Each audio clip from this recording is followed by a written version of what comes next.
প্রিয় বন্ধুরা, ভারত বাংলাদেশ যদি কখনো যুদ্ধ লাগে, কিংবা পাকিস্তান ভারত যদি কখনো যুদ্ধ লাগে, কিংবা আফগানিস্তান ভারত যুদ্ধ লাগে, কিংবা চীন ভারত যদি যুদ্ধ লাগে, এই কয়টা রাষ্ট্রের মধ্যে যদি ভারতের যুদ্ধ লাগে, তাহলে ভারতকে প্রথম সাহায্য করবে ইসরায়েল। কারণ নরেন্দ্র মোদী তাদের হিন্দুত্ববাদী উগ্র সংগঠনের লোক, ভারতীয়রা বলেছে, উগ্রপন্থীরা বলেছে ইসরায়েল তাদের নাকি মানে পিতৃতুলনা হিসাবে ধরে তারা, আর ভারতকে মাতৃ হিসাবে ধরে।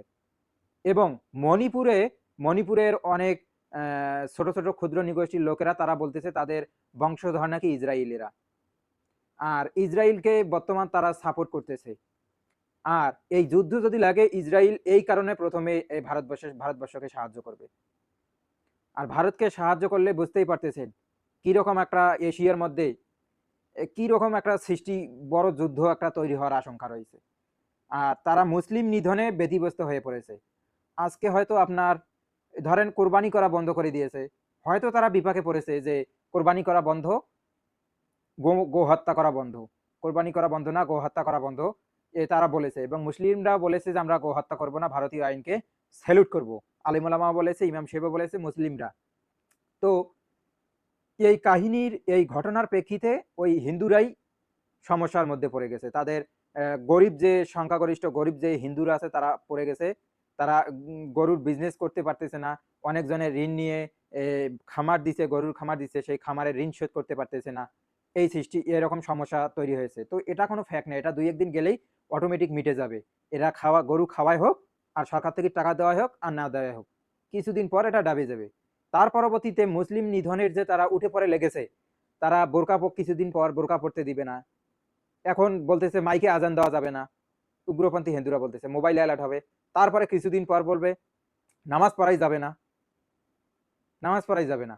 এরকম করে তারা একদম মুসলিম নিধনের উপর উঠে পড়ে লেগেছে। তারা শুধু তাদের দেশে নয়, বাংলাদেশকে অস্থিতিশীল করার জন্য তারা উঠে পড়ে লাগছে। ভারতীয় সীমান্তে মালদা, চাংরাবান্ধা, দিনারহাট, মুর্শিদাবাদের আশেপাশে, বরিশালের আশেপাশে, বাংলাদেশে বরিশালের আশেপাশে, সাতক্ষীরার আশেপাশে তারা বহু অনুপ্রবেশকারী তাদের নাকি তারা ওইখানে লোক সংখ্যা রেডি করে রাখছে। তারা বাংলাদেশে পুশবাক করবে রাতের আধারে। সরাসরি তো পারবে না, রাতের আধারে পুশবাক করবে। ধরেন তো যদি বাংলাদেশে তারা পুশব্যাক করেই করেই কাদেরকে করবে? আমি কিছুক্ষণ আগে একটা ভারতীয় মিডিয়ার কাছে শুনলাম, ভিডিও দেখলাম। তো তারা বলতেছে, ছেলেটা বলতেছে তার কোনো ডকুমেন্ট নাই, কারণ তার বাবা মা বাংলাদেশি, কিন্তু তার জন্ম হয়েছে ভারতে, ইন্ডিয়ায়। তার ডকুমেন্ট হয় নাই, সেই জন্য তাকে বাংলাদেশে পাঠিয়ে দিবে। এটা কোনো কথা? মেন কথা এটা না, মেন কথা হচ্ছে বাংলাদেশকে অস্থিতিশীল করার জন্য তারা উঠে পড়ে লাগছে। আর ভাই অনেক জনে আছেন, ভাই একটা কথা বলি, অনেক জনে আছেন যে পাকিস্তানকে ভালোবাসেন না।